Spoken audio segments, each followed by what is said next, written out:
to 360 Sports on Trust TV. I am Emmanuel Fashimi, magnificent queens at the CAF Women's Champions League qualifier in Côte d'Ivoire. We will still look at that story. We'll look at the Queens. They are deserving NWFL champions, that is Nigerian Women's Football League champions, and they have given a very good account of themselves. They represented the country well on the region assignment right there in Côte d'Ivoire, where it was the CAF Women's Champions League, that is Wafu B CAF Women's Champions League. When we say Wafu B, that is the West African Regional Football Association, and they've done well picking that ticket to represent Nigeria and represent the region at the CAF Women's Champions League that will be coming up in Morocco. 100% qualification. They got maximum points in their group, in Group B, and also they progressed from Group B as the winners of that group with 9 points.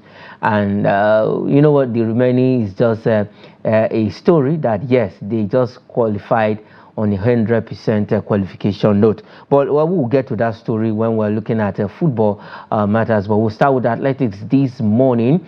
We'll look at this particular story, yes, where these two athletes has added to the number of Nigerian athletes at the NCAA in United States of America. But this time around, we have two fresh ones. They are young, 21 years of age.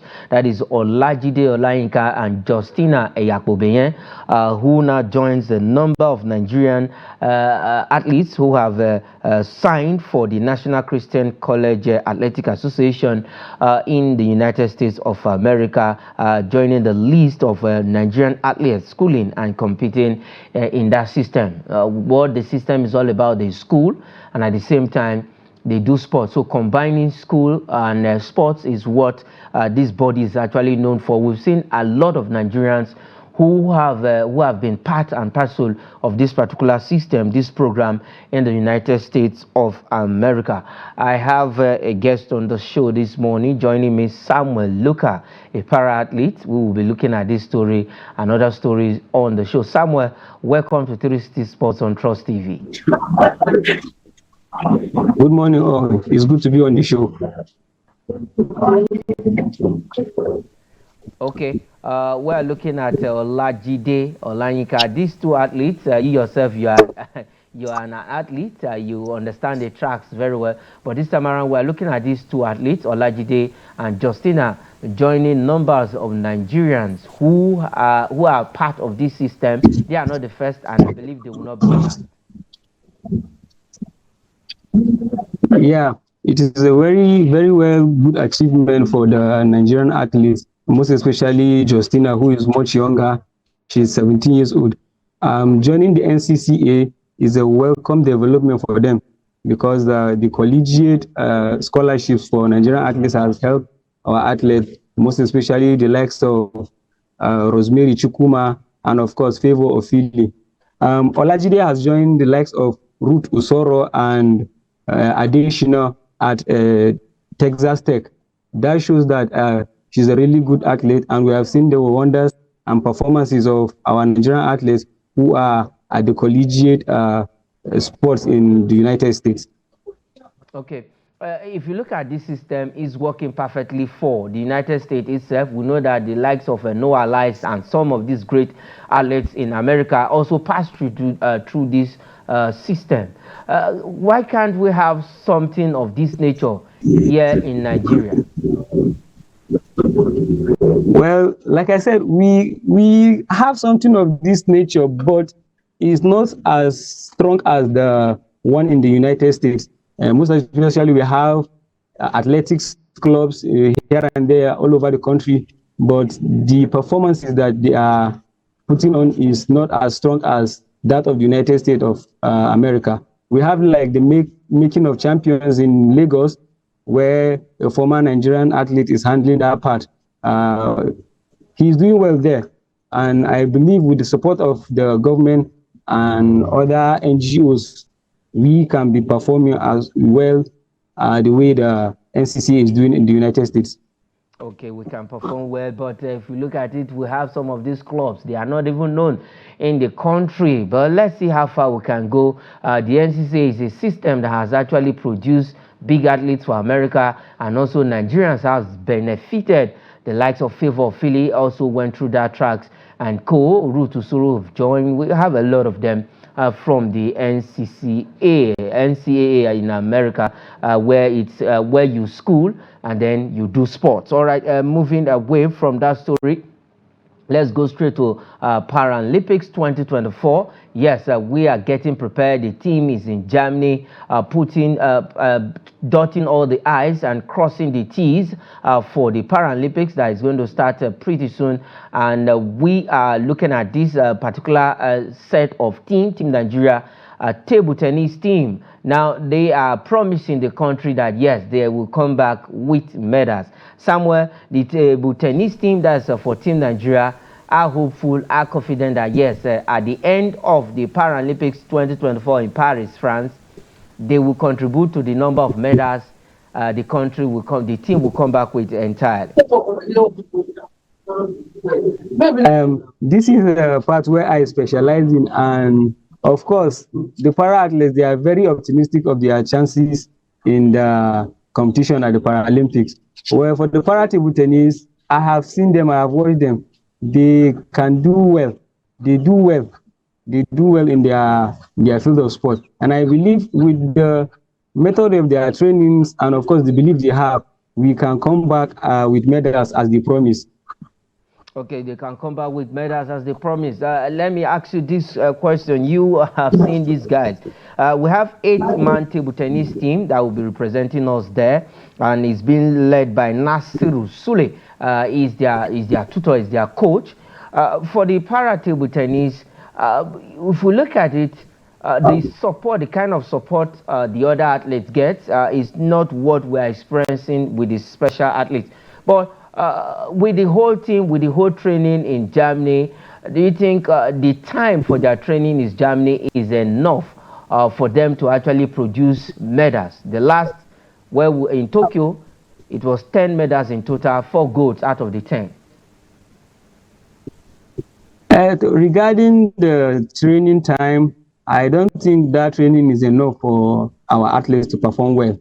Though we have the raw talent, we are well talented, but the time for the training is a bit short.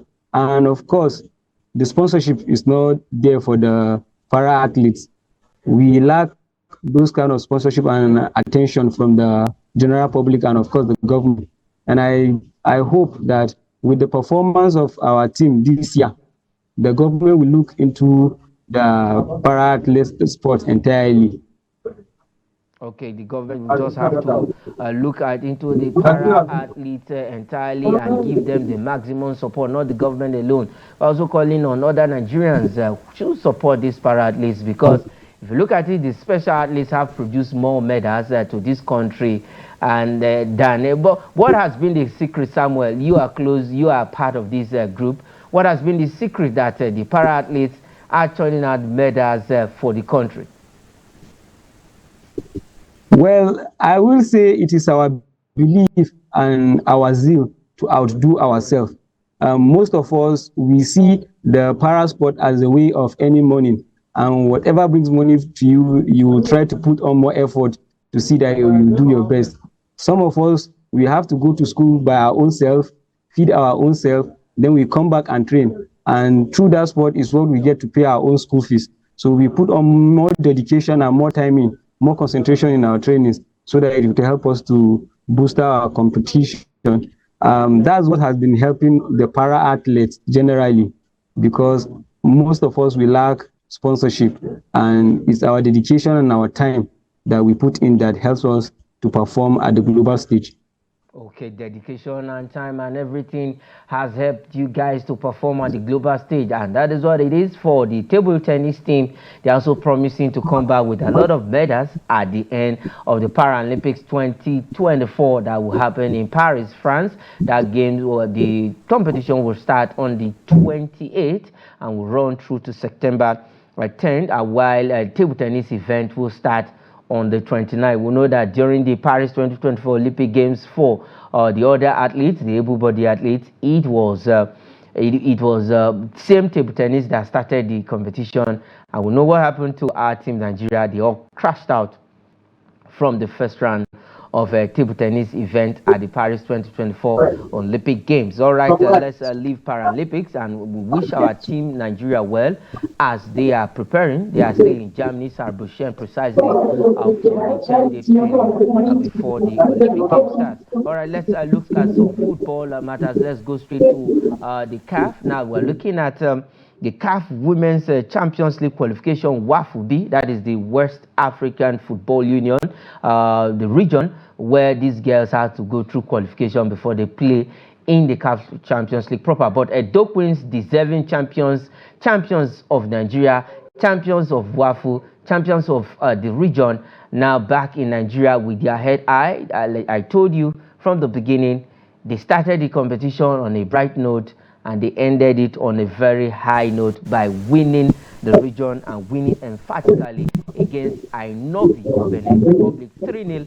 That final, I think, Samuel, these girls are back in the country with their heads high and their shoulders also high.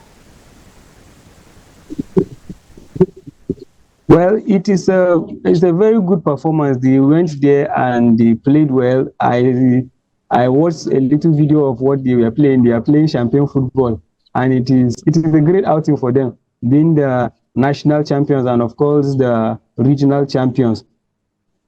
It is a good thing. And at the end of the competition, 5 of the players appeared in the team of the tournament. That shows the quality they have in the team. Now let's hope that they will do better at the competition proper later in the year. Okay, if they will do well proper in the competition. Now let's look at women's football. These ladies in the country have received little support or no support at all at times. And if you look at our women's league, we are, in a way, we are struggling, though we had a better season last time out. What can we do to actually make our league, our women's league, a very vibrant one, at least up to the standard where we can look at some African women's league like that of the league in South Africa? The women's league is very strong. What can we really do to change the narratives? Well, it is very sad because the women's football in the country lacks attention. There is so much attention paid to the women's football, and that is not helping at all. We have little kids, little girls who can play the football. If they get much attention from their tender age, they will grow up into professionals. So I believe we have to put in more attention and put in more support into the women's football. Okay, attention and support just have to be given to women's football in the country so that we can get it right. Edo Queens, they are back in Nigeria, and Edo Queens is of Edo State, that is Benin, the headquarters of that state. And these girls went to Cote d'Ivoire. They defeated everything that came their way, and they are the champions, and they will be representing Nigeria at the CAF Women's Champions League bid for Morocco later on in the year, and we wish them a very good outing as we are looking forward to the CAF Women's Champions League. Nigeria has not really, at least we've had a good representation. The last time out, Bayelsa Queens came third.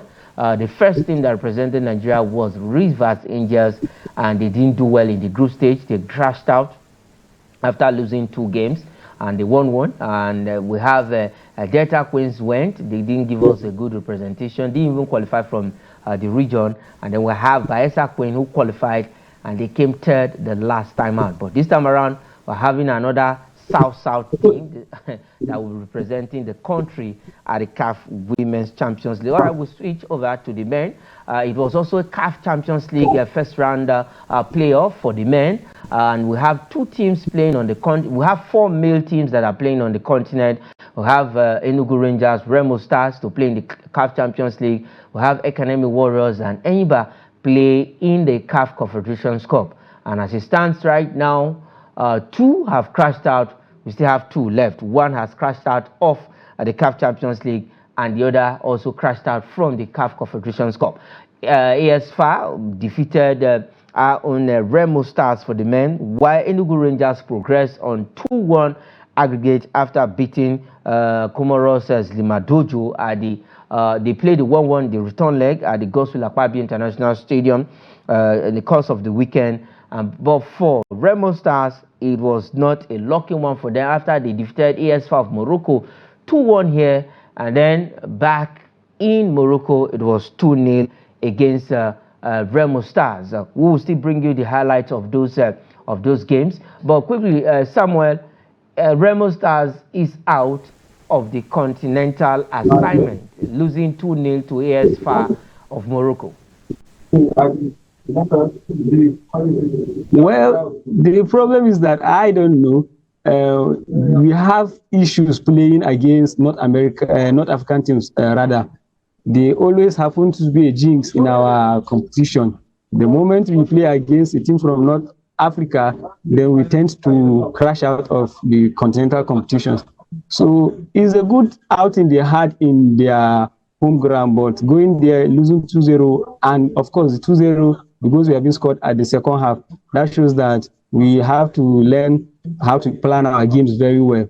It is a sad note for the Nigerian football, but I believe the other team, Enugu Rangers, will clear out our tears from the losing we lost at Rabat in Morocco there because of the defeat of Remo Stars.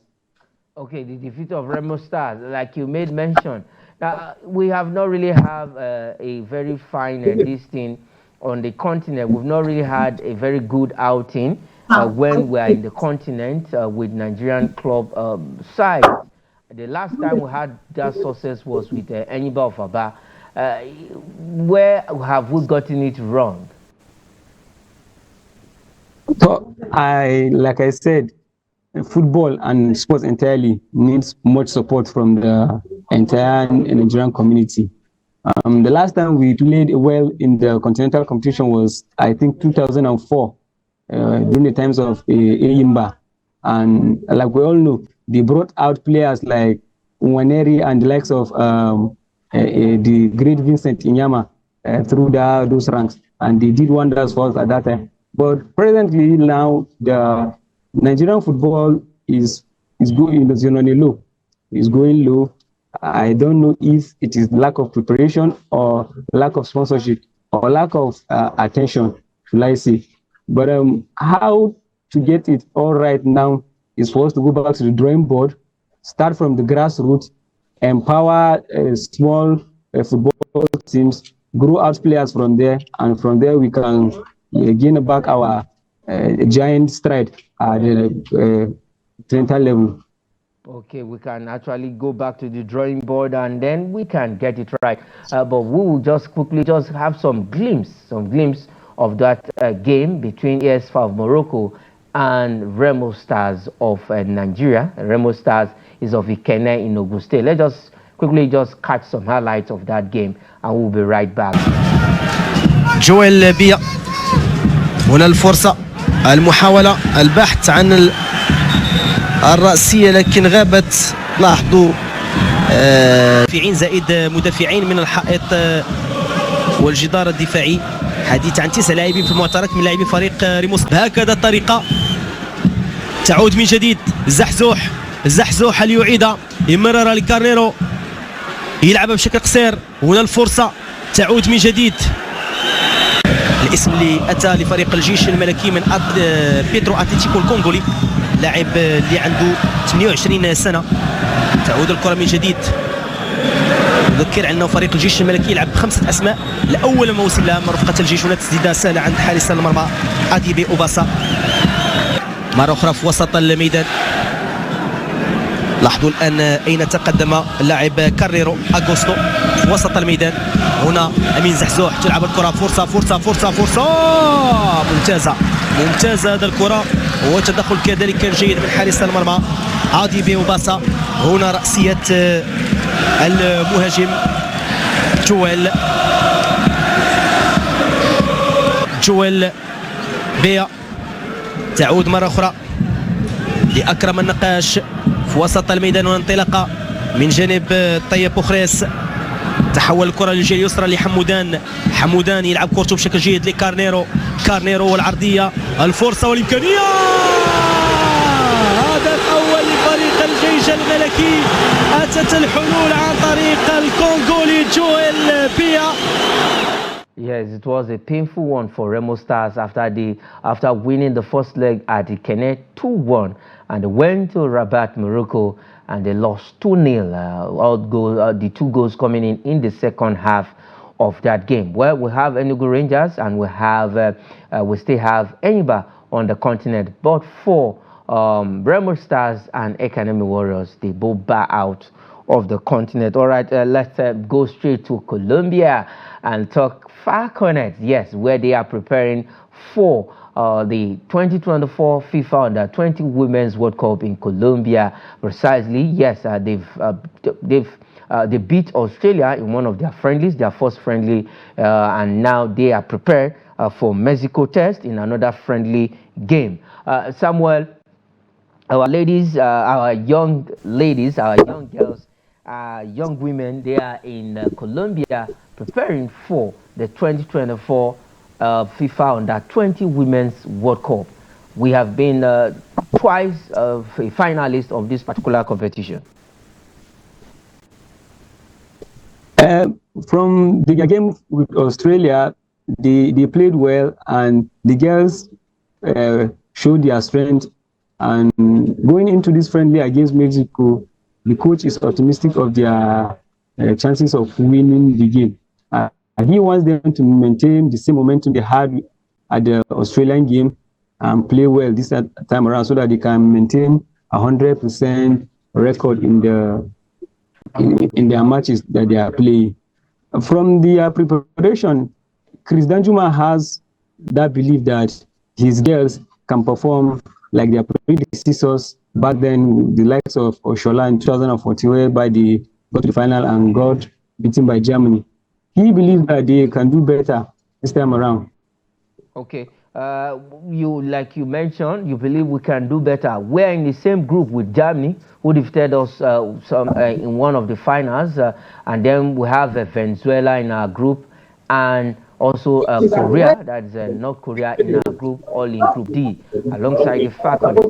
How do you think the Falconets can get out of this group? First, we have to qualify from the group before talking about maybe winning it. At least qualify from the group before looking ahead of winning the tournament. Well, most times we tend to play the mathematics game in the group stages, whereby we hope we beat the lesser teams and draw against the bigger teams. But in this time, we need to win all matches. We have to go full ballistics, play our game well, win from the onstart. We don't have to wait till another team lose before we tend to qualify.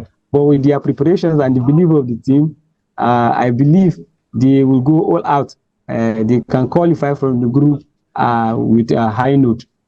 Okay, they can qualify from the group. All right, let's leave the Caribbean region, the American region, and come back. Let's go straight to Europe. And this time around, it was a packed weekend. The leagues are back in Europe, all the top leagues. While we're still waiting for the Nigerian Premier Football League, but this weekend we'll be having the Nigerian Premier Football League up and running. But this time around, let's look at this one. We'll start with the English Premier League. It was a very beautiful weekend for top teams in the English Premier League. And one team, Chelsea, they are happy that, yes, they are back to winning ways after that trashing of Wolves. 6-2 that game ended, but it was a good one. Sad one for Manchester United. In fact, somebody say yes, they are wife to to Brighton. But it was a good weekend in the English Premier League, and it is what it is. We have seen wins. The big teams have started getting their points. Manchester City, 100% start to the league. 2 games, 2 wins for them, and they are cruising as we speak. And Arsenal also 2 games, 2 wins, also flying high. They went to Villa Park and got that win. All right, let's look at the results of games that were played In the course of this weekend in the English Premier Football League, AFC Bournemouth and Newcastle United played a 1-1 draw. Wolves, like I said, at Molineux were trashed, hammered by Chelsea.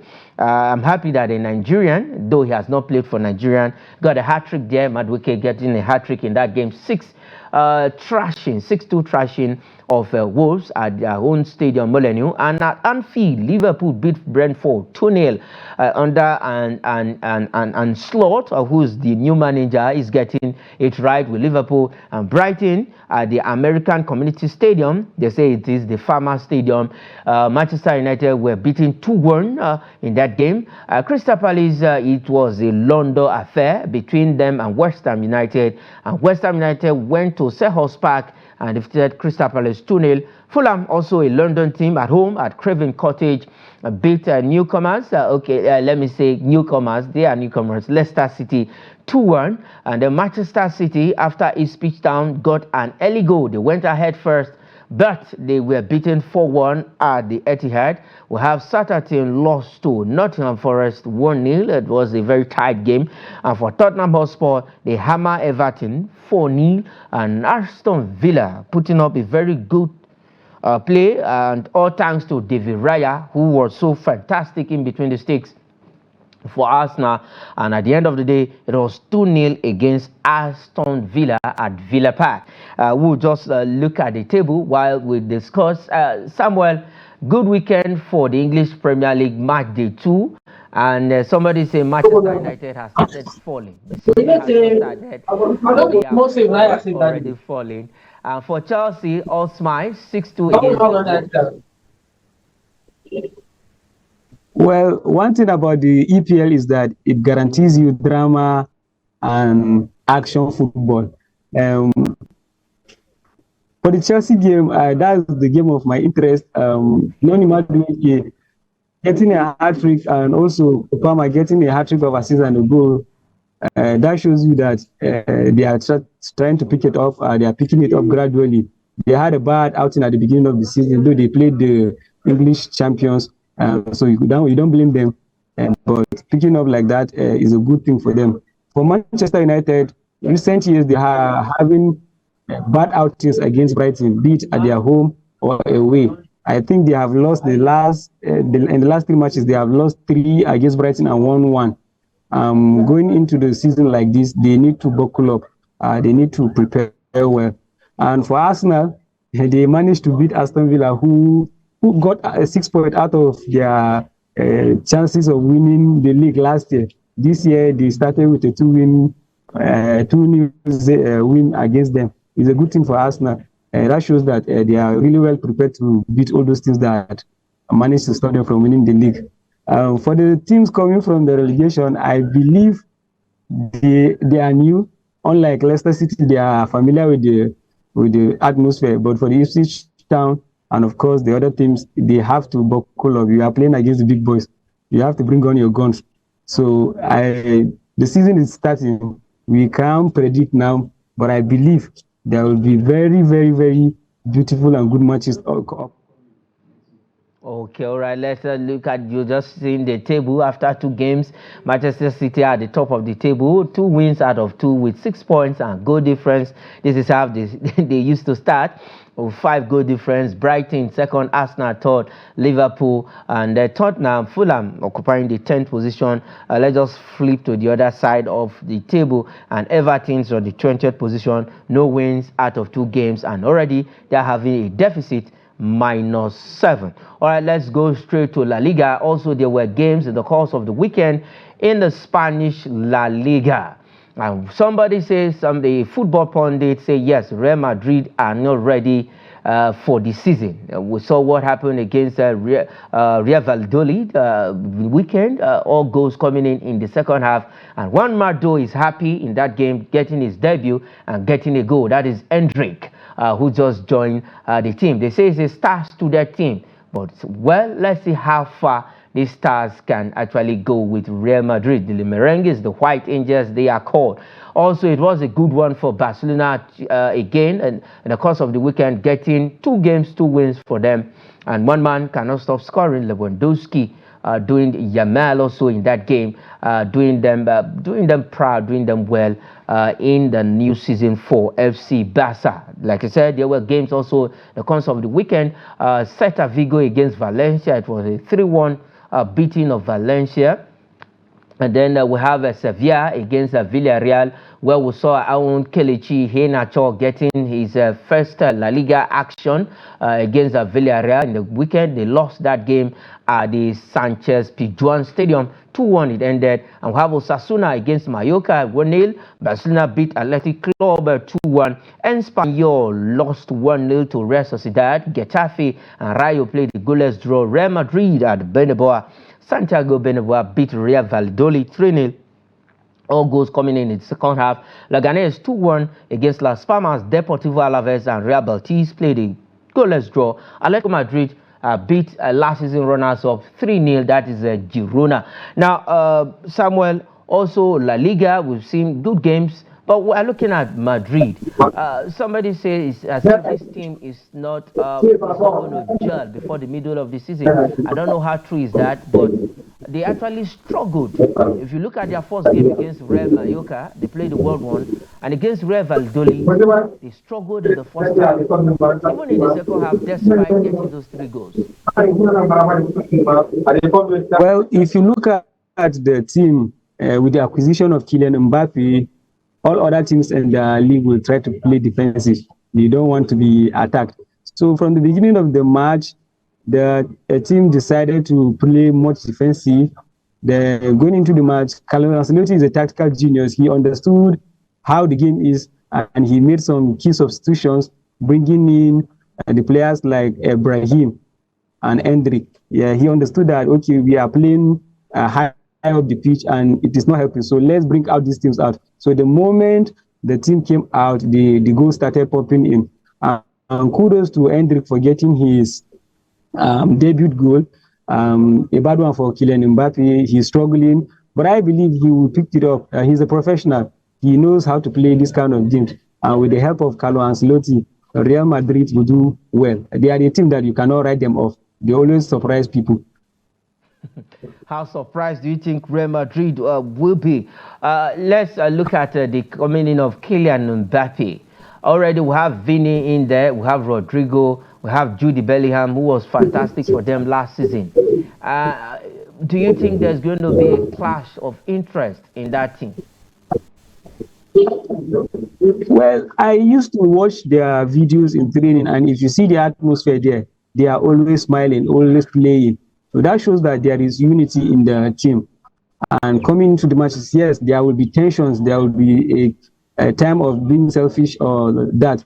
But understanding the structure of the Real Madrid club, I believe they will pick up.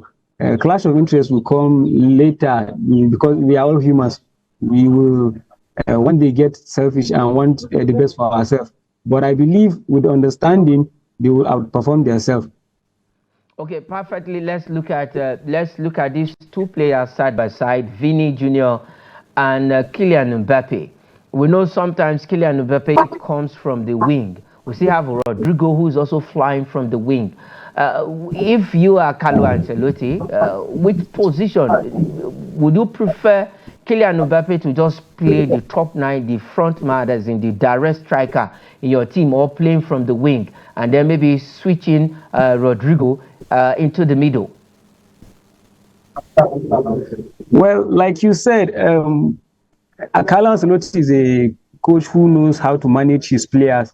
Looking at what he did with Karim Benzema, who's an outright 9, he decided to play him as a 9.5, as people call it. So he's trying to play Mbappe in the same position. If you watch from yesterday's match, Mbappe is somehow dropping deep, detecting the play. So his best position is to play from the left, coming from the wing. But in my own opinion, if I am to play those 3 upward, the 2 of them, Vini and Kylian Mbappe, are playing up front, while Rodrigo is playing from their back, supporting them, giving them that space and freedom to rotate within themselves. Let them enjoy the game. That's how you get the best out of them. Okay, that's how you get the best out of them. There were games also in the Italian Serie A. But before then, let's look at the table. Let's look at La Liga table before we go to the Italian league. That is the Italian Serie A, where we are still not having the best of our Nigerian players in that league. Celta Vigo remains at the top of the table. They also get 2 wins out of 2 with 6 points and 3 goal difference. We have Barcelona. Like Samuel mentioned, it's too early for us to start maybe look at those who will win the league. We have Barcelona second with 6 points. Atletico Madrid is third with 4 points. Real Madrid has 4 points. Villarreal 4. Leganés, newly promoted, 4 points. Osasuna 4 points. Rayo 4 points. And then we have Real Sociedad on the 9th position with 3 points. Real Valladolid have -2 and 3 points. Let's flip to the other side of the table and look at some of those teams that have no win yet. Espanyol, they've lost 2 out of 2. The same with Valencia, who lost their first game to Barcelona at the beginning of the season. We have Girona with 1 point. The Deportivo Alaves, Real Mallorca with 1 point. We have Athletic Club with 1 point. Sevilla 1 point. Las Palmas 1 point. Real Betis have 2 points, and Getafe also having 2 points. All right, we will look at. Let's go straight to the Italian Serie A. There were games also in the Italian league. Like I said, we are not having the best of our Nigerian players in that league, and you know the big boy in that particular league, the big boys, let me use that word for them, the big boys, the Super Eagles player are not really having it rosy. Both of them have been on the transfer news, but definitely we know that one will definitely move out of Italy before the deadline of transfer. But let's look at some games in the Italian Serie A. Inter Milan back to winning ways. Okay, Parma, that is Parma beat AC Milan 2-1. We have Udinese, a club where we have our own Super Eagles goalkeeper Maduka Okoye doing so well for Udinese. 2-1 against Lazio. Like I said, Inter Milan back to winning ways, beating Lecce 2-0. We have Monza. They were pipped by Genoa 1-0. Fiorentina and Venezia played a goalless draw. Torino beat Atlanta, surprisingly, the club of Ademola Lookman 2-1, Atlanta Bergamo. And then Napoli also back to winning ways under Antonio Conte. Osimhen still missing in that team. They trashed last season runners-up also, who were, I think, they picked the Champions League spot, Bologna 3-0. And Roma lost at home to Empoli 2-1.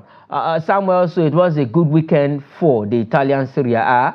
Atlanta, our own concern will be where we have our Nigerians, but we have Maduka Okoye winning with Udinese. Atlanta, they lost that game to know that Victor Osimhen was not even listed at all for that game. So, so far so good. It was a good weekend in the Italian Serie A.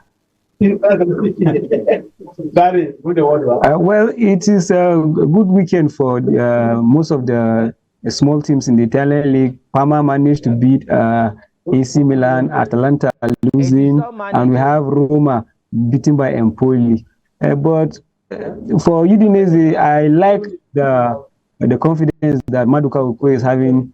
He was criticized back then for some hiccups in his game at the Nigerian team, but he has managed to pick his confidence up and he's doing well at Udinese. Inter back to winning ways is a good one for them. They are the champions and they want to retain their trophy, so it's a good weekend for them. Okay, it was a good weekend for getting that win. Let's also look at the table. Let's look at the Italian Serie A table. We've given you the EPL table, La Liga table, and let's look at the Italian Serie A table. Okay, well, if we can get the table, we'll bring it. We'll just bring it on the screen. All right, let's talk some transfers on the show this morning. Before we will go, let's start from the English Premier League. Chelsea back in talks with Napoli for Victor Osimhen's deal. Victor Osimhen, now we know that PSG came. The two teams that actually wanted the services is Chelsea and PSG, but PSG backed out of the deal somehow. Chelsea are still in it after some deliberations, but now they are back in talks with Napoli for Victor Osimhen. for Victor Osimhen, he's one of the hottest prospects in Europe, and his transfer has become something of a debate for weeks, for months now. He is one of the top strikers in the world right now. I believe he was 7th or 8th at the Ballon d'Or ceremony last year. And him not being played now is a sad one for him and also for the Nigerian team entirely. And I believe with the transfer rumors and the still time, he will definitely move out of Napoli. PSG were there before and Chelsea, but the deal went through. Then also there is a report from Al Ahly in Saudi Arabia also trying to acquire his services. But like I said, in my own opinion, I would like him to play in Europe for further years so that it will better his chances and also boost his career. Not to bring down the Saudi league, but I believe he will get more attention and more competition at the European stage. Okay. Going to Chelsea, do you think it's a bad move? Because right now he's not in the plans of Napoli. So the only club that is remaining that they are sticking out their neck to sign him is Chelsea. So going to Chelsea, do you think it's going to help his career? We have seen African strikers who played for Chelsea. They did well. I believe going to Chelsea will help his career very well. With the likes of Cole Palmer there and Joe Felix, they can help him to better his game there well. But my own prayer is that even if he signed for Chelsea, they should not give him the number 9 jersey. Okay, they should not give him the number 9 jersey. Okay, all right. You know why you said that? A jersey does not play football. The number does not play football. It is who is putting on the jersey that actually plays the game. All right, still moving ahead, talking transfer. Let's still dwell with the English Premier League. We'll look at these Crystal Palace to approach Arsenal for forward indicator after talks with Nottingham Forest actually collapsed. Now, Crystal Palace wants to do business with another London team. I think this guy is a very good striker. I don't know why Arsenal are letting him go. He's a decent player. He plays well on his day. There were talks of him going to Marseille, then it crashes out. Then now Crystal Palace. I believe Arsenal are okay with the team they have now. They believe their players up front can do well without extra, and they are trying to create space for others too. There is a talks of them signing Mikel Merino from Real Sociedad. So I think they want to balance the team. Eddie Nketiah moving to Crystal Palace will help him. He's a good player. We have seen a glimpse of his game in last season where Gabriel Jesus is injured and he did well. So moving to Crystal Palace, he will do well. Okay, going to Crystal Palace will do well. Let's take the last one. It's also consigned an English Premier League player, but one team from Italy, Napoli, are keen on Brighton midfielder Billy Gilmore. I think this team wants to snap up 2 Scottish players. They are also chasing. I think that deal will definitely go through running for Manchester United McTominay. If these guys go, definitely 2 of these Scottish players would be playing in the same team in the Italian Serie A this season. All right, that is where we'll leave it on the show. 360 Sports this morning. Samuel, thanks for coming on the show. It's a good one having you on 360 Sports. Always good to be on the show. All right, that is it on the program. I am Emmanuel Fashimi. Say thanks for watching.